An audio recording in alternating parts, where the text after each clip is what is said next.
then. So my name's Ashley, and I'm part of the SLN Connect team at the Chichester College Group. The Chichester College Group is Brinsbury College, Chichester, Worthing, Crawley, and Haywards Heath. And I can see from some of the names and accounts joining that we've got a lot of Brinsbury students. So for those of you who don't know, Brinsbury is TCG's land-based campus. So students there will be studying agricultural topics, horticulture, animal management. But we've also got some students from our other campuses as well, which is great. So we've got a really good mix of students studying agricultural and environmental topics at the minute, and those of you interested in getting into this kind of area are currently in other kind of adjacent areas. So that's really nice to have everyone along. Really, the aim of today is just to kind of get us all to start thinking about careers and options in the agricultural and environmental sectors. And really what I wanted to focus on is kind of the way that these sectors are kind of changing and developing, and the kind of new opportunities that are emerging, you know, as these sectors develop and kind of evolve, and kind of new practices and kind of working arrangements kind of emerge at the minute, and the kind of jobs and careers that will be available in the next few years and in the kind of longer term future. So the plan for today then is I'm going to talk briefly about why we might want to enter the agricultural and environmental sector now. What are these kind of changes? Why I think it's a really kind of exciting time to be entering, you know, this kind of sector, and all of the kind of exciting opportunities that are available at the minute, and that will continue to emerge over the next 5, 10, 15, and 20 years. Don't worry, that's going to be fairly brief from me. The main event today is our guest speaker, Richard Hopkins. And Richard has kindly agreed to give us some of his time today.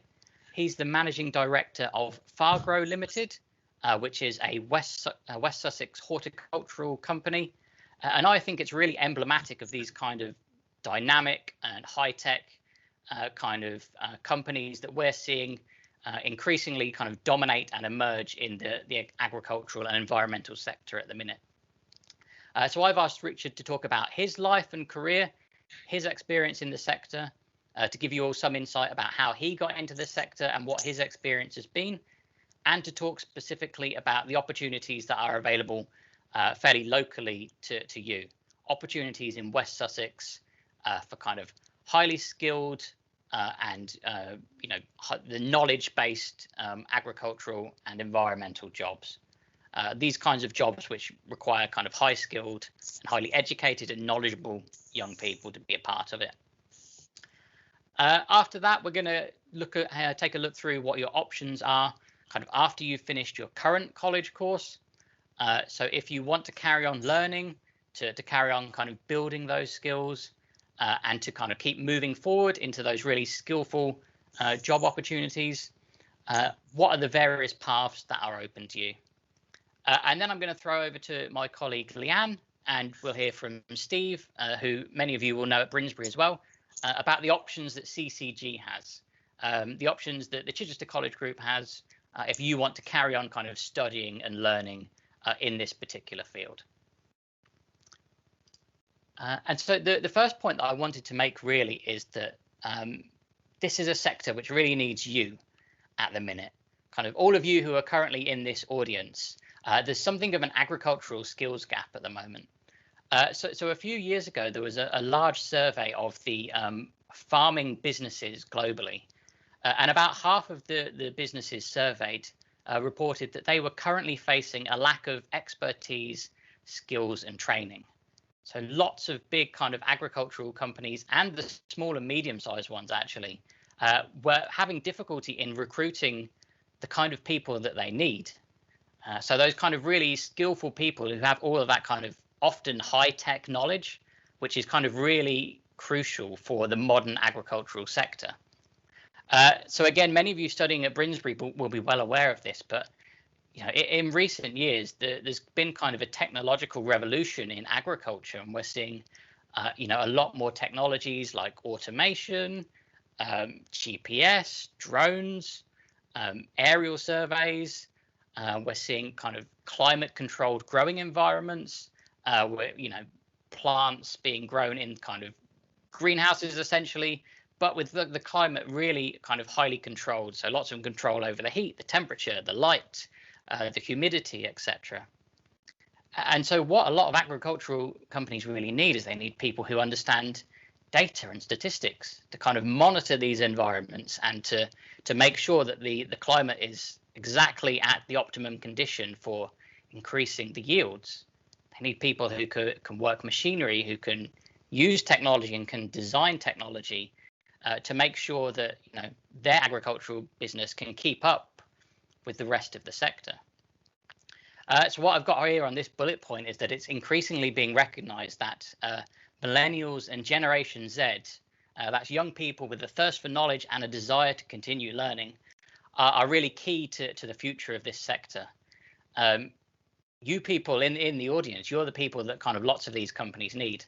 And actually, it's probably wrong to put too much of an emphasis on age, that you need to be a millennial or part of Generation Z. Really, it's about that mindset. If you have that kind of thirst for knowledge and to carry on learning and training and kind of building your skills, there's a real kind of gap in the market. There are lots of openings where agricultural businesses desperately want to get you through their doors. And actually, it's also wrong to only focus on kind of technology and technological developments. Some of the other things we're seeing is kind of an increasingly demanding and dynamic kind of consumer base. The consumers, the people who buy agricultural products, that's largely their food, they have lots of demands. They want to know the provenance of the things that they're buying. Where has it come from? What conditions was it produced? How are the animals looked after? There's also lots of emerging kind of products. We can think in the last 5 or 6 years, the global demand for hemp products, for example. The agricultural businesses who've been able to kind of shift, to adapt their practices and to kind of get into this industry because they've been really dynamic and they've been able to change, how they operate. They're the ones who've really benefited by being able to kind of make those changes. So it's not just kind of the technological changes. If you're currently studying, say, business courses and you've got the kind of managerial or logistical skills or the people management skills, or just kind of some of those critical thinking and analytical skills, this is a sector which really kind of needs your input as well. And often we tend to kind of think of the STEM industries, so science, technology, engineering and manufacturing. They kind of have a good PR department, and we hear lots of noise about getting people into STEM careers, but lots of those kinds of skills that you'll be developing if you're currently studying a STEM subject or many of the other subjects that you can do at college, they're really in demand in lots of these kind of agricultural areas. The other thing to mention, which I guess is something of an elephant in the room, is climate and environment. So I've just kind of pulled together a few headlines here from just a quick trawl of some news sites. So we've got this first headline: to slow global warming, the UN warns that agriculture must change. Animal agriculture is responsible for 14% of global CO2 emissions. Welsh farms told to cut more carbon emissions. And this one from just a few months ago, from the end of last year, the BBC is reporting that farming faces a historic shift to cut its greenhouse gas emissions. And actually, I probably should have updated these slides because just in the past few weeks, we've heard some news stories about proposals in the UK to kind of tax lots of businesses more extensively based on their kind of climate, based on their emissions and their CO2 production. So again, as we go forward, there's going to be a lot of emphasis, particularly in agriculture, but also in other areas as well, on sustainability and on cutting emissions and on lessening the impact on the environment. And some of those will be kind of moral and ethical imperatives in order to do that. But there'll be a kind of a really big financial incentive for lots of agricultural companies to really find ways to produce food and other products more sustainably. So if you have that kind of skill set, that kind of knowledge, which can help these companies to operate more sustainably, then you'll be in kind of a really good position to kind of build your career going forward. Okay, that's enough from me for now. I'm going to hand over to Richard Hopkins, and I'm going to ask him to talk about his career, his life in this sector, and some of the opportunities that are currently available. As many of you will know, Richard is the Managing Director of Fargro, which is a West Sussex horticultural supplier. It's one of the leading kind of horticultural suppliers and companies in the country. And Richard is also chair of the West Sussex Growers Association. So he has, a lot of good contacts and a really great oversight to give you kind of the information that you need for starting out in your career in this area. So I'm going to unshare my screen and hand over to Richard. Thank you, Ashley. Hopefully you can all hear me okay. Thanks for the introduction. So so Fargro, as Ashley said, we are horticultural suppliers specialising in crop protection. And we're based in West Sussex, but we operate nationally. We have our home territory, which is pretty much the whole of the southeast, East Anglia down to Dorset. Perhaps just a bit of an introduction to me and to talk about transferable skills, which I think are very relevant in this kind of conversation. So I'm now 52 and I've been involved in horticulture for 4.5 years. Prior to that, pretty much my entire career has been in cloud communications and software as a service. So nothing to do with horticulture at all. I've run projects for companies like American Express, Barclays, Comet, Hotel Chocolat, Marie Curie, the BBC, Certis Heating and Engineering, and Dateline, the dating company, and lots of regional newspapers. So again, a big variety. But I was very interested in coming into horticulture because, like all businesses, it's pretty much to do with people and processes. That's how businesses operate, but actually in a sector which is very easy to get passionate about. There's lots of great things about horticulture, which hopefully is why you're on this call today. I'll make a distinction. Ashley's been talking about horticulture and agriculture. The definitions between the two are not straightforward. There's lots of overlaps, as you can understand. I would define horticulture as principally growing in a controlled or protected environment. So either you're growing in growing media, in pots, hydroponically, or you're growing under protection of some sort. But there are lots of grey areas, including things like viticulture and top fruits, so apples and pears and things like that, which we would count as horticulture, and some agriculturalists would count as agriculture. But to put the opportunities into perspective, horticulture is a really high-performing, high-value part of the agri-business. Horticulture uses about 2.6% of the arable land in the UK. Only 1% is actually under protection, but it actually generates 20% of farm gate value. So the yields from horticulture are far higher than in agriculture. So consequently, the adoption of the sort of technologies that Ashley was sort of introducing to you has a much faster payback. But it's still very much in the early days, and we're still experimenting with it and looking for skills to come in from all the wider industry, wider businesses to help us develop that. The horticulture is also in a very good position, I would say, as a sector. There are some key trends which are driving the opportunities at the moment. And I've defined these, I'll give you what I think they are. So food mega trends, that's kind of been touched on already, but veganism, I don't think is just a fad. I think there are lots of drivers behind it, including things like global warming and people's interest in health. It's actually the interest in veganism has grown 7-fold in the last 5 years, according to Google Trends. It also, it's interesting because big food, as we might call it, the big producers of food are getting behind it as well in vegetable-based food. So companies like Nestle, they actually are making McDonald's vegan burgers. Unilever are manufacturing Burger King's vegetarian Rebel Whopper. And the vegetarian butcher, I think that's Kellogg's, and they've got a brand called Incognito for burgers and pizza toppings. And Tesco have launched Plant Chef last year before last, as an affordable range. So you can see that the opportunities are not just catering for what was previously sort of a niche area or an expensive area, and they've seen their demand in the last year grow 50% in that area. So these are good opportunities for horticulture and agriculture. One of the other big drivers, I'd say, is food and flower miles. I include flowers here because a very important part of horticulture is the ornamental sector. So that's growing bedding plants, shrubs, hardy nursery stock, and including ornamental trees and things like that.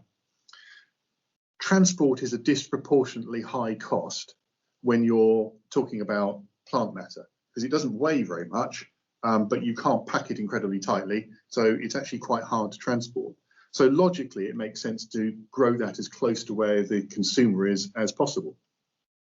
And that's an area which is attracting a lot of investment into this sector, more so in the sort of post-Brexit era, but actually it was starting to happen anyway because of the environmental impact. Food security is something which I think you probably all have heard of. Now, food security sometimes means, you know, there's a risk of starvation or actually shortage of food. That's not actually what we mean here, I don't think. There's the risks of not being able to get certain vegetable type foods is pretty minimal. But again, it's the cost of importing. And actually there's a value judgment here, I think, on why should we risk bringing stuff in from abroad when it is actually possible to grow here. And the more technology and that we can actually put towards the growing processes and the growing systems, the better yields we get, and the more economically advantageous it is to grow in this country. Sustainability is one of those things which, again, has been touched on. I would say sustainability is a very poorly understood concept by consumers and indeed policymakers.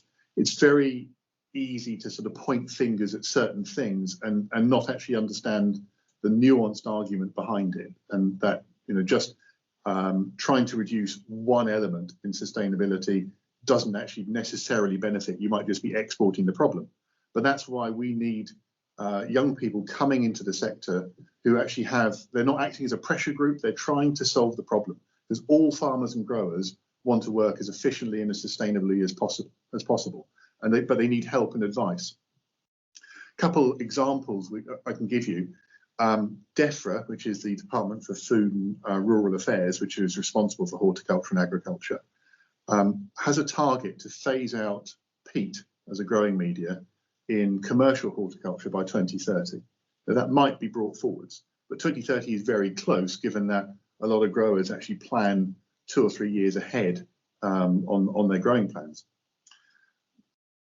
We would need to make sure that if we were to lead the world in this, which is likely to be the case, we'd certainly be ahead of the rest of Europe, that we're not put at a disadvantage by not being able to use peat, which is a very good growing medium, but also to understand that, yes, you can all see intuitively that using peat probably seems like a bad idea, but are the alternatives actually better?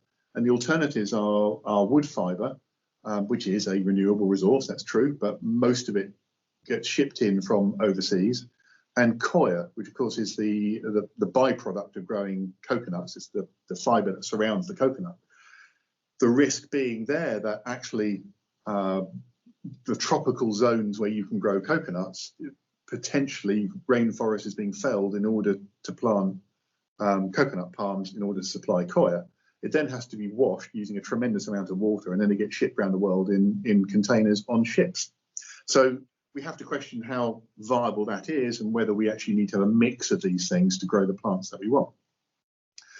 Plastics is a really big issue, which you can see the opportunities there for all sorts of disciplines to help the sector work much more efficiently. We have lots of plastic alternatives. There are plant-based polymers which act and behave like plastic. There's much better recyclable plastics. There are many alternatives, but they all cost money. And that is the principal barrier at the moment to growers changing over. Probably the consumer will demand that fully recyclable plastics or plastic alternatives will be used when you buy your pot of basil, when you buy your tray of plants, or indeed when you actually buy something from the supermarket that may have been grown in plastic. There's a lot of, I'm sure a lot of you've heard the term greenwashing. There's a very big supermarket chain which made a big deal of selling, I think they were herbs, I can't remember exactly now, but in cardboard pots,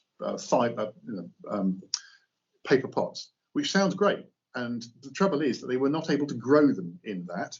So they were grown in plastic pots and then transplanted into the paper pots for resale, and the plastic pots get thrown away.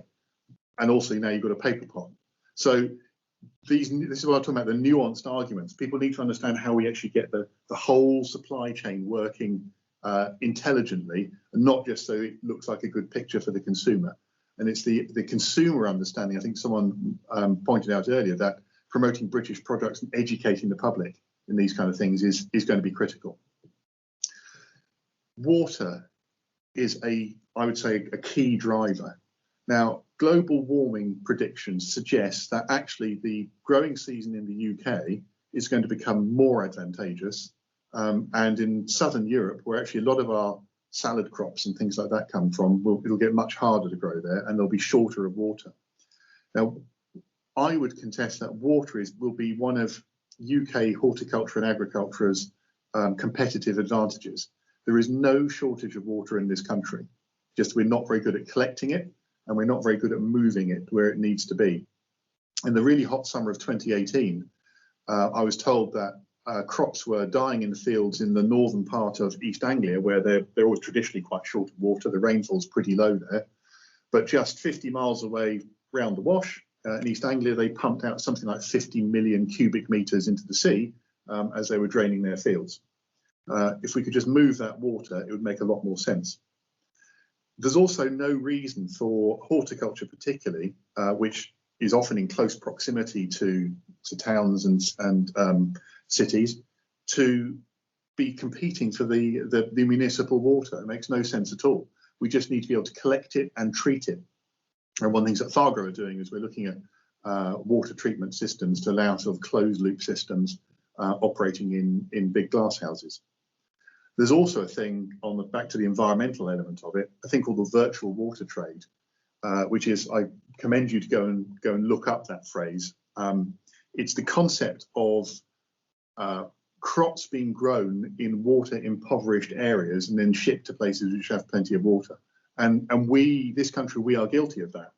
It takes twice as much water to grow strawberries in Spain than it does in this country. But it's still cheaper to do it in Spain because they've got the warmer weather earlier on and later on in the season, which we don't have. But water, the cost of water is not priced into products at the moment. And maybe we should question that. Perhaps it should be. Maybe the socially conscious consumer will actually demand that in the future. In which case, we actually have an advantage in this country if only we can capitalise on what we have and make best use of it. Nearly there on the key drivers. Phytosanitary controls, which is just a fancy way of talking about plant health. There are some very nasty pests and diseases which exist in other parts of the world. Sometimes they're not a problem where they are because the indigenous plants have found ways to counter them. But then when they get imported here, it could devastate horticulture. It could devastate the natural environment. You're all aware of Dutch elm disease. There are other things which are coming in, and you may have heard of a rather nasty disease called Xylella, which is edging its way ever closer from Europe. It affects a huge variety of plants, and the problem with that is it's very hard to identify correctly, because what happens is the plant wilts and dies, but you can't be quite sure what the cause is. That would be a real problem if we imported that into this country and it went sort of native and got out into the wider environment. So it's another argument to try and grow as much possible here. These are all good reasons why investors are investing in horticulture and agriculture at the moment. because these are reasons why people want to buy things locally. And mental health. I think the COVID lockdown last year, and it will continue this year, and that no one's going on their summer holidays abroad.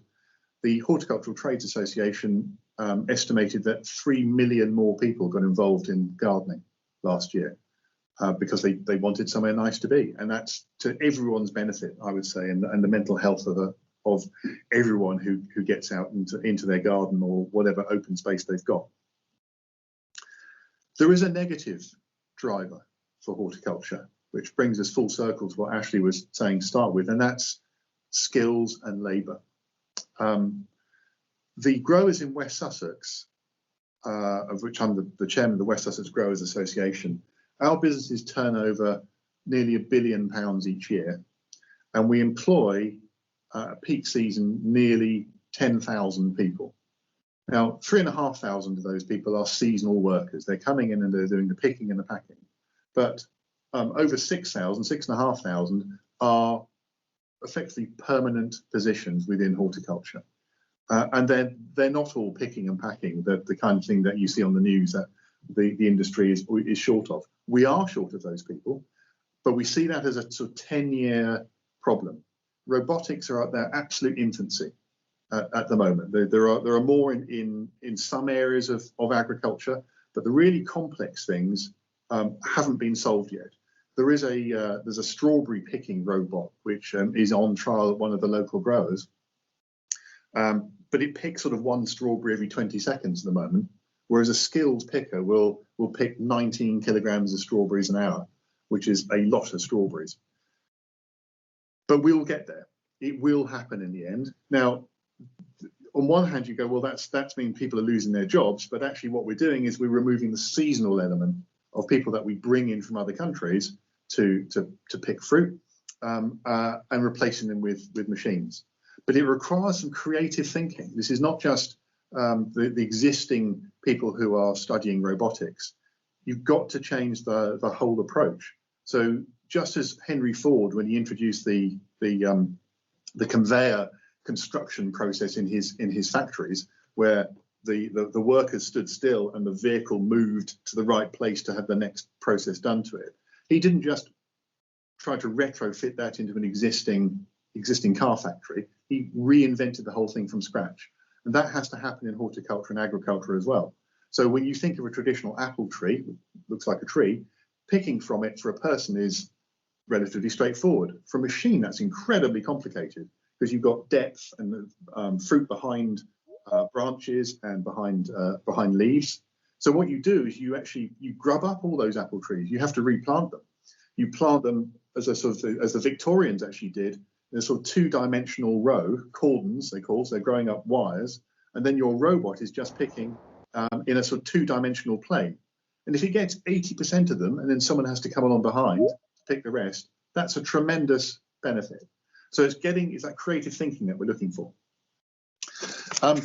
We did a survey recently. The West Sussex Growers did a survey, and actually, Ashley, I'll send you a copy of this document. And Steve, I saw that you were on the Steve Millam, you were on the call as well. We actually asked about skills, and these are the skills that the horticultural sector consider themselves to be short of. STEM skills, including engineering, that was top of the list. Leadership and management, HR and other business skills. And then, only then, are horticultural skills mentioned. So this really just goes to the breadth of opportunities within horticulture.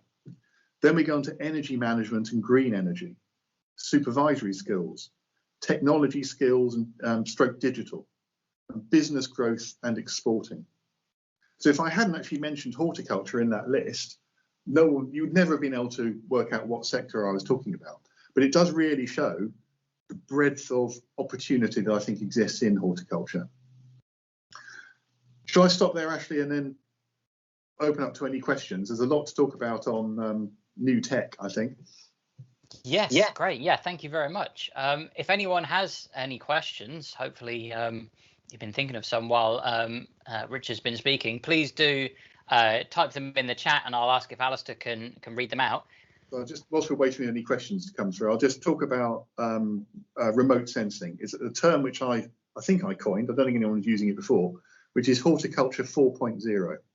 Now that relates back to the concept of Factory 4.0, which is using robotics and data-driven decision making, and potentially then the next phase out is cyber physical systems to improve processes and efficiency.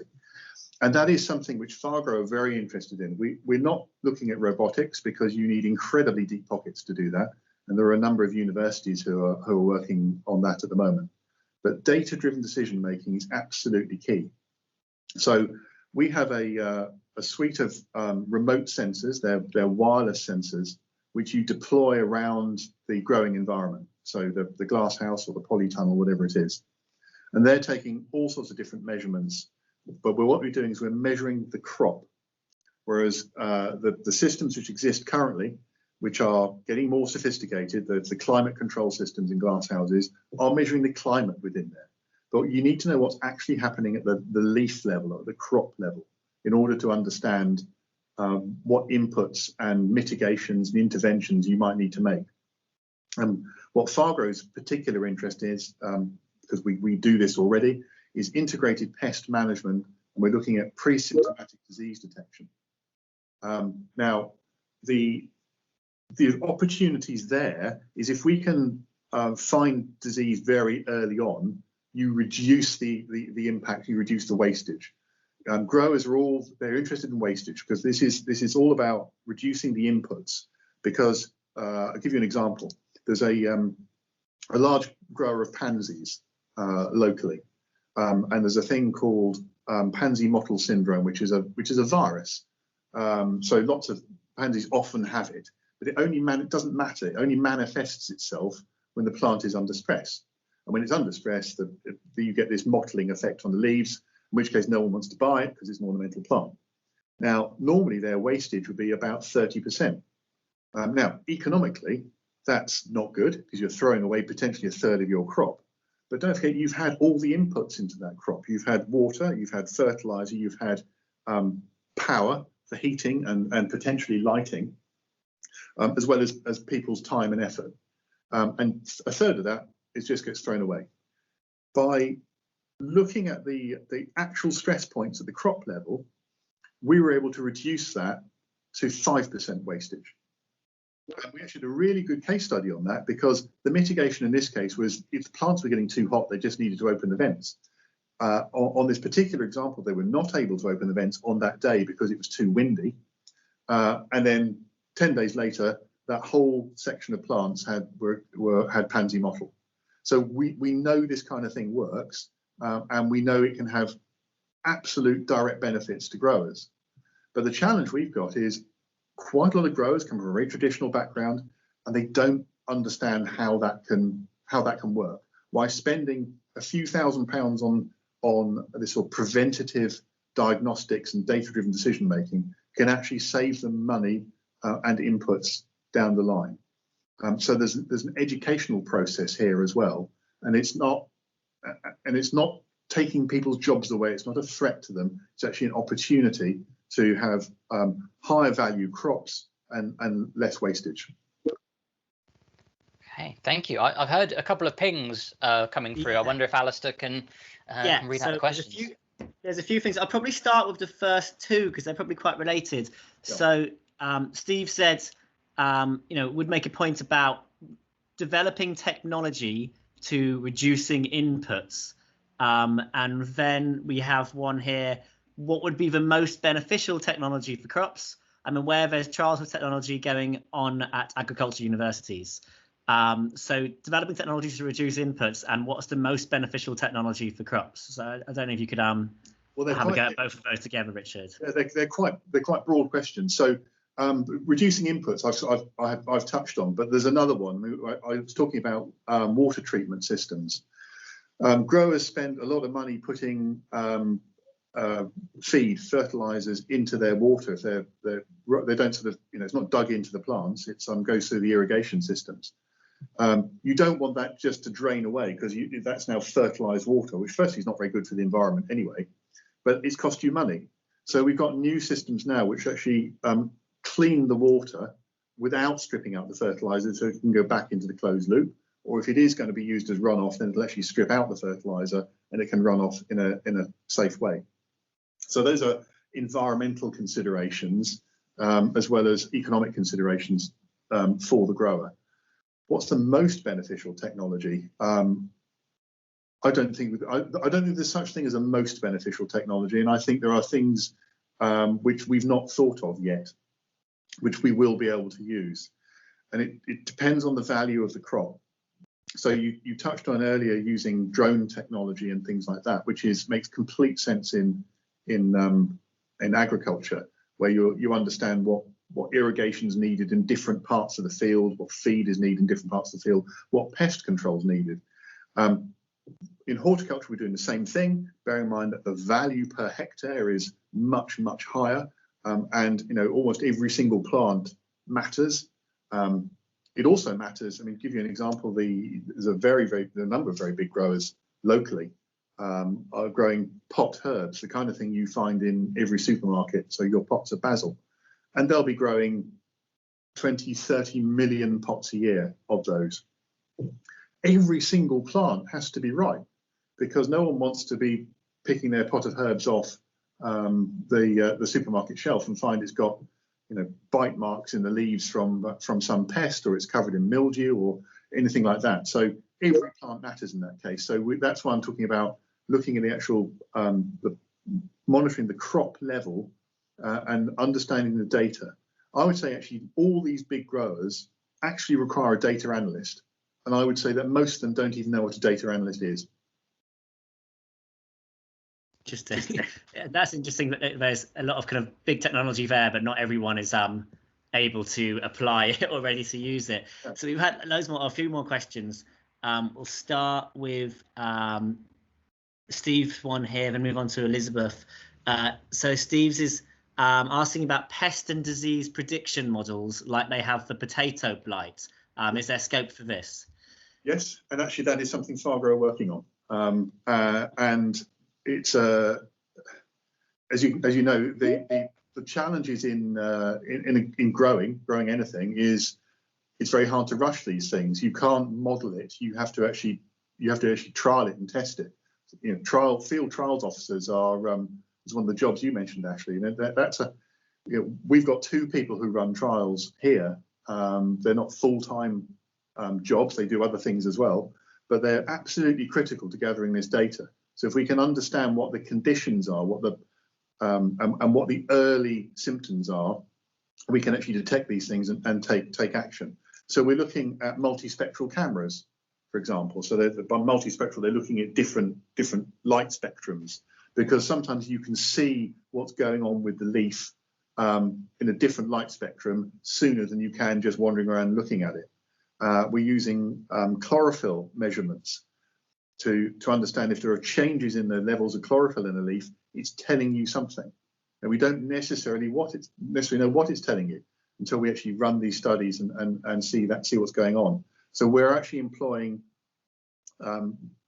it's technically not artificial intelligence, it's machine learning, which is kind of an interim stage where you basically take your data set and you go, okay, we think there's a pattern here, go and look for that. And it tries to look either side of where you've identified the pattern to give you more information, and the idea is it can spot it again. Artificial intelligence is just the step beyond that, where you go, here's some data, go tell me what you can find in there. So it's an iterative process that we're going through, but I think it's an incredibly exciting area of development. We'll go back to I think it was Elizabeth was the one we were up to. She was asking about education. She said some nice things actually. Thank you for this. This is really interesting. She finds the environmental impact of horticulture and agriculture really interesting. The information you've stated is only available if you look for it personally. You have a personal interest in it, such as myself. She's a dairy farmer. Are there any plans to launch an education drive on environmental impacts of British growing, etc.? I don't know if that's a Richard question or perhaps a question for the college, but if you can answer it, Richard, do. It is a really good question, and it's something that I know the West Sussex Growers are supportive of. Unfortunately, this sort of COVID lockdown for the last year has put pay to all sorts of things that we wanted to do to, well, promote the industry. And by promoting the industry, you mean you have to educate people about it, which actually I think as soon as people know more, they're more interested in it. And actually, there's a fascinating figure, and I don't want to misquote it. Maybe one that Elizabeth's already picked up on. It's some research which one university did, and it was presented at the NFU conference last year, that actually British beef and dairy farming over the last 40 years has been a net contributor to global cooling. Well, I said that right. It's not a global warming contributor, it contributes to global cooling. And that's because it does produce methane, but methane actually reduces over a period of time in the atmosphere. And actually, you need to go and look up the science of it. But that's exactly the kind of thing I think Elizabeth was referring to. You kind of have to find this stuff out, and you just have to look for yourself. But I commend you to probably start at the NFU and work backwards from there and see if you can find that. But yeah, I think it's something that should form part of these courses at colleges, because it's fascinating and it can lead you into some very interesting career directions, I would say. That is insane. Global contributors to global cooling. That's amazing. I definitely learned something new today. Yeah, it's partly because dairy and beef herds have diminished. The number of cattle has actually reduced in the UK over the last 40 years. Now, it doesn't mean we can then go, oh, well, if we have more cattle, it will reduce, it'll be better. That's not the case. It's because it's actually reduced consistently over that period of time. And the other issue that a lot of stats get promoted by the BBC, you know, how terrible beef is. That's true on a worldwide scale. It's not true in this country where most beef is grazed on grass. The worst possible thing that could happen environmentally in this country is we go, let's go become self-sustaining and let's plough up all our pasture and put crops on it. It's not suitable for putting crops on. The soil erosion would be tremendous. The runoff on fertilizers would be catastrophic. And actually it would deteriorate the soil so rapidly you wouldn't get many years crop growing. What it's exceptionally good for is grazing sheep and dairy and beef. That's not true in Argentina, for example, where they have to feed lots of soya to their beef herds. Wow. It's interesting differences. No, Argentinian steak tastes very nice, so maybe that's where it comes from. All right, next question from Mark. We just have two more questions and then we can probably call it a day. Thank you everyone for staying so long, and thank you especially for Richard for going beyond time.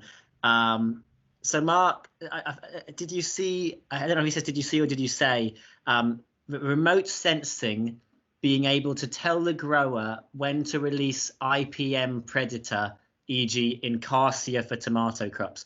I have no idea what that means, so I'm hoping, Richard, you do. The short answer is yes, that's exactly the kind of thing we're trying to do. When it actually comes to releasing macrobiologicals, like the beneficial insects and predatory insects and things, it's harder to do because you then, if you see the signs that they should be released now, but if you've then got to order them and it takes 2 days for you to actually get them, you may have missed it. So a lot of these things have to be done as a preventative measure, but absolutely determining whether you need to introduce more or take another intervention through the crop level sensing is exactly the kind of thing we're trying to achieve.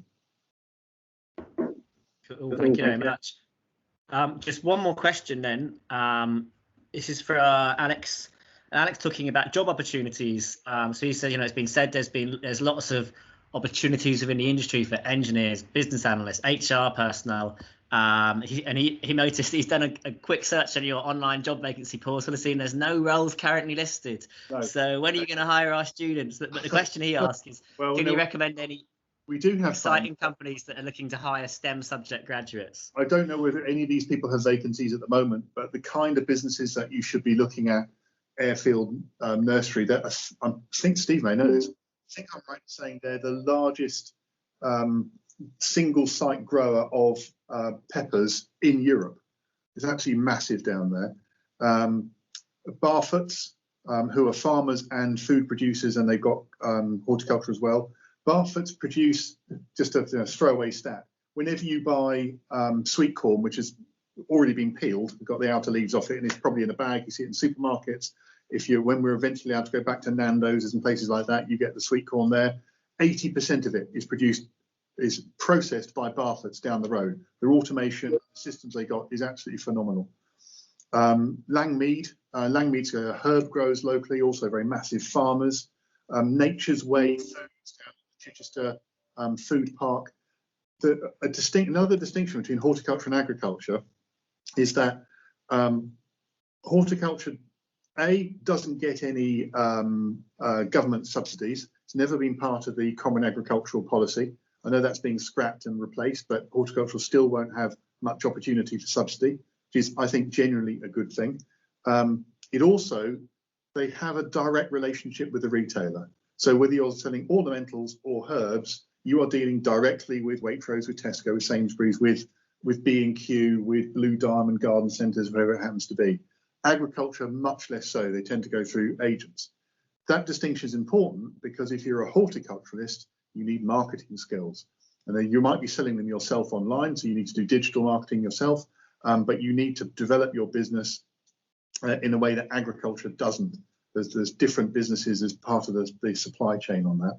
So Nature's Way's got a big marketing department. They do lots of bag salads. They do all of Tesco's coleslaw, all that kind of thing. Vitacress, Steve mentioned, one of the biggest herb growers in the country, and the Newey Group, who do all sorts of all ornamentals, I think, but they actually also young plant growers. It seems extraordinary, but the case is that most ornamental growers import their young plants, the tiny seedlings, the plugs, and they grow them on here. And they're grown in mega glass houses, mostly in Holland. Newey actually they grow a lot of young plants here, which they then sell on to other growers and then grow some on themselves. It's a very, very high-tech ornamentals grower, and they are constantly investing and looking for new ways and better ways of doing things. So those are the kind of businesses I'd look out for. And one other, which isn't local, they're over in Kent, but fascinating business, Bardsley Farms. They're top fruit growers principally, and they have an ambition to be actually carbon negative. So the amount of tech and ideas they're just testing and experimenting with is phenomenal. These businesses are out there. That sounds like loads. So there's loads. So even if Fargro aren't hiring right now, by the sounds of it, got loads of people to apply to. So that's really good news. I didn't think we'd have so much to speak about, but this the technology is amazing. It's moved on a lot from just make hay while the sun is shining. I could listen to you speak for hours. So but I'll let Ashley get on. The breadth within horticulture and agriculture is if you're someone who actually wants to get your hands dirty, those jobs will still exist. There's no doubt about that. But if you're someone who wants to understand the environmental impacts and do basically it's like business improvement programs, but with an understanding of horticulture and agriculture, those jobs exist too. Don't forget, a lot of people simplify horticulture as being gardening. Gardening is part of it, but the people producing millions of plants, flowers, and edible crops, they're factories.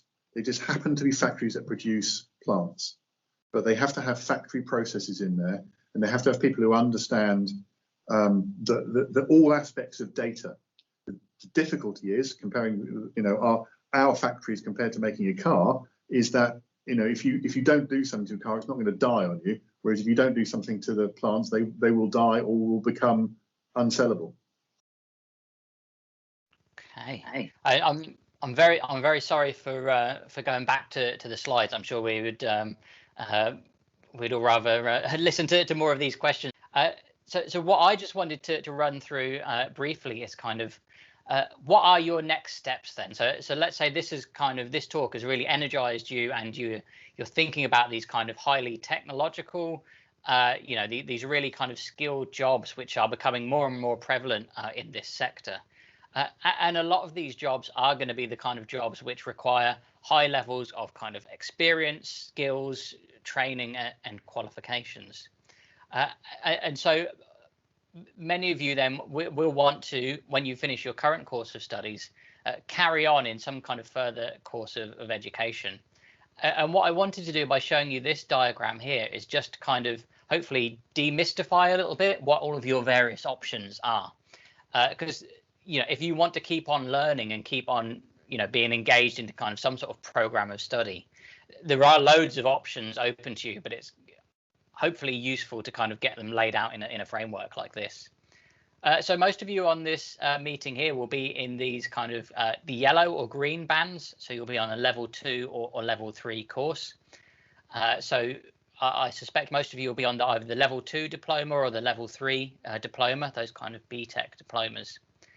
So in terms of advancing your kind of knowledge and skills and ability, it's important that you're looking in your next steps to kind of jump up to the next band, if you like, go from level 2 to level 3, or from level 3 to level 4. And so if you are on that level 3, there are lots of options open to you in this purple band here, this level 4 band, which is kind of your first step into kind of higher education level study. So the first one over on the left is a level 4 apprenticeship. So these are really kind of popular options. It's actually National Apprenticeships Week, and so maybe we should have spent a bit more time talking about apprenticeships. Apprenticeships are an option where you can study and learn on the job, but it's also a proper job. So you're on the payroll, you're an employee of that company. So you work and get your hands dirty, as it were, but you also get a wage at the end of each month as well, and you come away with that recognised level 4 qualification. We don't have time to go into all of the degree options, but if you do want to talk about apprenticeship options, if you do want to talk about apprenticeships further, please do get in touch. We'll share contact details at the end if you'd like to talk through apprenticeships. And you can do apprenticeships all the way up to level 6. So you can do these kind of degree level apprenticeships. You will get a qualification which is equivalent to a 3-year Bachelor of Science degree from a university. Over on the right hand side, going from level 4 up, we've also got your degree, which most of you will be fairly familiar with, your 3-year university degree. And what many of you might be thinking is, oh, well, I'm on kind of a BTEC, a vocational course. Aren't degrees for people with A levels? That's an academic course. Absolutely not. Your level 3 diploma is just as good as anyone's A level.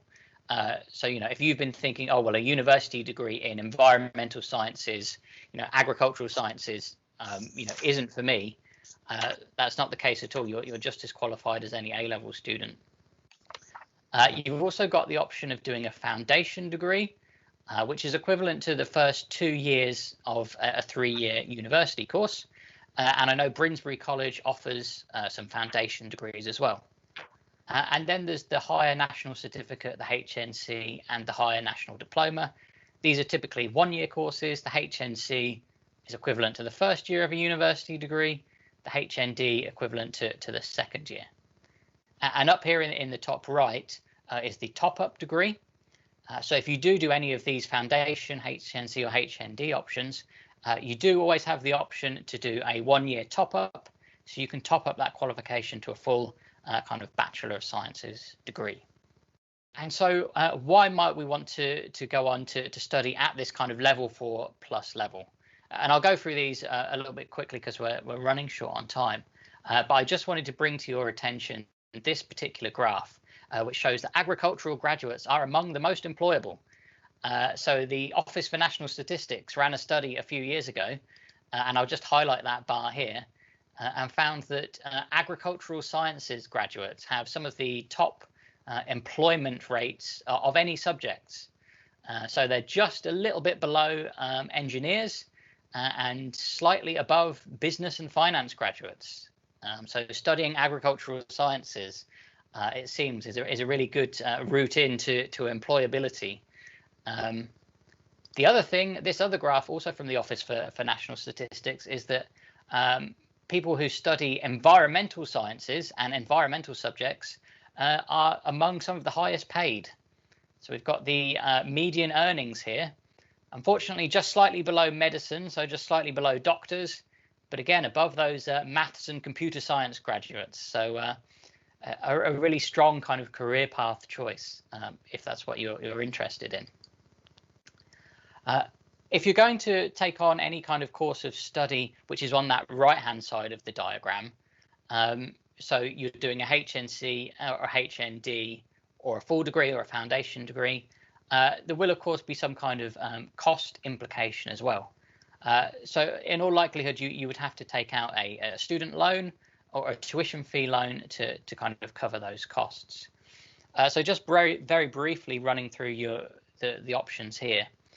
You can take out a tuition fee loan of up to £9,250 a year, which will cover the cost of tuition. You will never see that money. That will go straight to the institution, so straight to the college or the university to cover your tuition fees. You can also take out a maintenance loan as well, which is up to £7,700 a year if you're living at home, and £9,200 a year if you're living away from home. And these will cover things like your costs of living expenses, rent, food, books, equipment, etc. Depending on your circumstances, you may also be entitled to additional grants and bursaries. The really important thing to keep in mind is that if you do take out any kind of student loan, you only pay back if and when you can afford to do so. So although it's called a student loan, it is much more like a tax. Student loan, that terminology, I think is a little misleading. So you only pay back once you're earning more than £26,567 a year, and you pay back 9% of anything that you earn above that threshold. So you don't pay back 9% of the whole 26,500. You pay back 9% of everything above that threshold. So if you earn £26,667 a year, £100 above the threshold, you would pay back 9% of that, which is £9 a year. So let's look at some examples. So I've got some examples. Graduate 1 here earns £18,000 a year. Graduate 2 earns £29,600. Graduate 3 has taken a career break and currently isn't earning anything this year. So it is only graduate 2 who is over that 26,567 threshold. So it's only graduate 2 who pays back anything at all. And 9% of the amount over the threshold works out at £272.97 per year. So graduate 2, who's earning just short of £30,000 a year, pays back £22.75 every month. So I'm guessing many of you have mobile phones. That's about what I pay for my mobile phone contract. And you don't have to do any kind of administration. That just gets kind of deducted directly, from your paycheck each month. So you don't even kind of notice it go out. The amount that you actually owe doesn't have any bearing on the amount that you pay back. And if you haven't paid it back after 25 years after you graduate, the entire sum gets written off, and it doesn't affect your credit rating, applications for mortgages and things like that. Just one thing before I hand over to Leanne and Steve, just to give a quick plug to prospects.ac.uk. If you're inspired to kind of take up one of these courses, you want to really look into automation or robotics or whatever it might be, this website has loads of great kind of job profiles. It will tell you exactly what somebody who's doing that career does on a day-to-day basis, how much they earn, and what kind of skills and qualifications they might need.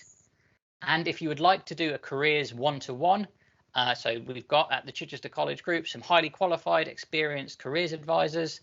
They will have a meeting with you over Teams to talk through all of your options, what course of action is right for you.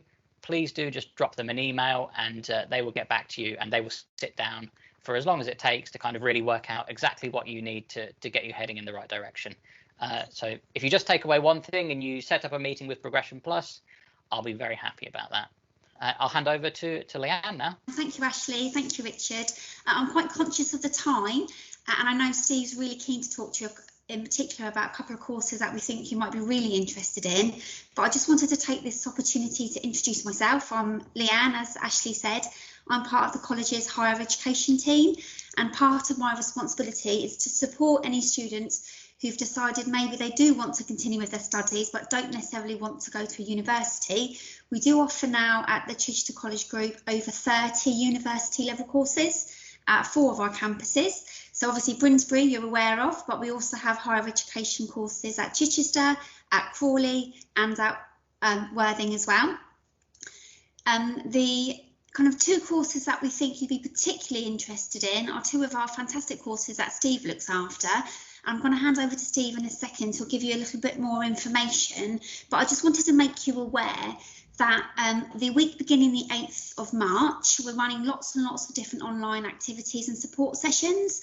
So in addition to Progression Plus and all the help they can give you, we'll be offering some extra support sessions. So if you did need any more guidance or you wanted any more information about your options, if you are at that level 3 stage and you wanted to explore your options, we'll be sending out some details in half term to you, just to kind of give you some more support. The prospectus, we were hoping to add it to the chat, but we're having a problem uploading it, so we're going to drop you an email with full details of all of the courses that are available. If you wanted to find any more information out, obviously you've got the prospectus, you've got the websites. All of our courses are also listed on UCAS. If you've got any questions at all after today, you're welcome to drop me an email directly, or you can send an email to our Dropbox, which is on the next slide, which is he@chichester.ac.uk, and I'll be able to give you any support at all. I'm going to hand over to Steve. I'm conscious that lots of you have got lessons to go to, so I'm going to hand over to Steve, who's going to talk to you about two of our courses that really relate to obviously everything that you've been shown and discussed today. So Steve, if you're ready. I'm ready. Thanks very much, Leanne, and thanks very much indeed, Richard. What an excellent talk, full of really interesting topics, lots of thought-provoking stuff there, and things that I'm going to take away and do a bit more work on. Leanne very kindly gave me the opportunity to plug two of our courses. Our HNC, High National Certificate in Horticulture, has been running for 2 years. Last year, of our 4 graduates, one's now a lecturer, one is at Greenwich doing architectural management, and one is our horticulture resources coordinator at Brinsbury. So the uptake into industry has been really good. And this year we've got another fine crop of students who are doing really, really well. The HNC gives you an opportunity to explore things in depth. We do it by taught sessions. We also do a lot of practical sessions. We've got our own mini hydroponic unit being set up at the college. And in normal times, we'd have a whole load of visits to our very, very, very inspiring colleagues in the West Sussex horticultural industry. Places like Tangmere Airfield, Videcrest, and many of the other businesses have been very helpful to us, which we much appreciate. Our course we're starting in September is on sustainable food production. Richard made a very important point. Most people don't understand what sustainability really is. But this is an opportunity over 2 years to do a foundation degree in sustainable food production. And we're very well aware of the increasing significance and awareness of this need. There's a lot of solutions out there.